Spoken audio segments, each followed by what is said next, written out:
प्रदेश में राज्यसभा चुनाव रोचक हो चला है। यहाँ 10 सीटों पर चुनाव होना है। बीजेपी ने जहाँ यूपी में 8 उम्मीदवार उतारे हैं, जबकि 3 सीटों पर समाजवादी पार्टी ने उम्मीदवारों का ऐलान किया है। सियासी कुछ ऐसी है कि बीजेपी के 8वें उम्मीदवार की एंट्री ने सपा का खेल जरूर ही बिगाड़ दिया है। बीजेपी ने संजय सेठ के रूप में 8वां उम्मीदवार उतारा तो समाजवादी पार्टी के बीच आपसी लड़ाई की वजह से पहले बीजेपी ने 7 उम्मीदवार उतारे थे। ऐसे में सपा की लिस्ट पर सवाल उठाने के बाद बीजेपी ने नॉमिनेशन के आखिरी दिन संजय सेठ का तुरुप का इक्के के रूप में नामांकन करवा दिया। समाजवादी पार्टी की लिस्ट में जया बच्चन, रामजी सुमन और आलोक रंजन है। वहीं भारतीय जनता पार्टी की यूपी के उम्मीदवार में आरपीएन सिंह, तेजवीर सिंह, अमरपाल मौर्य, संगीता बलवंत, सुधांशु त्रिवेदी, साधना सिंह, नवीन जैन और संजय सेठ हैं। क्या है नंबर गेम?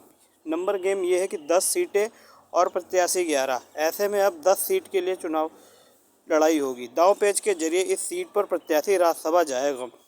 बीजेपी के 8वें उम्मीदवार संजय सेठ कभी समाजवादी पार्टी के साथ थे। सपा के समर्थन से राज्यसभा से सांसद भी थे। उन्हें उतारकर बीजेपी ने सपा का खेल जरूर बिगाड़ दिया है।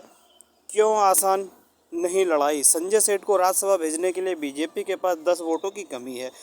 इसके साथ ही जैन चौधरी मुस्लिम विधायक की टूट का डर भी संजय सेठ के लिए मुश्किल है। जैन चौधरी के 9 में से 4 विधायक सपा के हैं, जो आरएलडी के टिकट पर 2022 में चुनाव जीते थे। इसके अलावा ओपी राजभर के 3 विधायकों का टूट का डर भी है, जो उनके सिंबल पर चुनाव जीते हैं। बसपा के 1 वोट अभी असमंजस की स्थिति में है। कितने वोट किसके पास हैं? राज्यसभा में 10 सीटें हैं।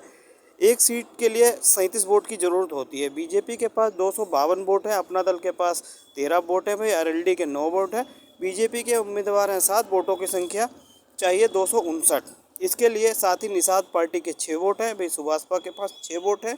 यह सब मिलाकर 286 का टोटल बनता है। इसका मतलब 8वें उम्मीदवार के लिए बीजेपी के पास 27 वोट है, जबकि 37 वोटों की ज़रूरत है।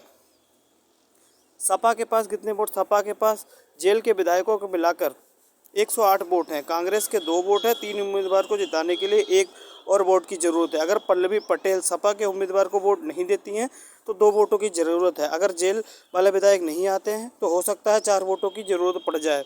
हालांकि ऐसी स्थिति में वोटों का गणित बदल सकता है। भाई अगर बरीता में वोटिंग होती है तो संजय सिंह को वहाँ भी फ़ायदा हो सकता है। दोस्तों, इस तरीके की न्यूज़ अपडेट पाने के लिए हमारे चैनल को सब्सक्राइब करें, नीचे दिए रेड कलर के सब्सक्राइब बटन पर क्लिक करके।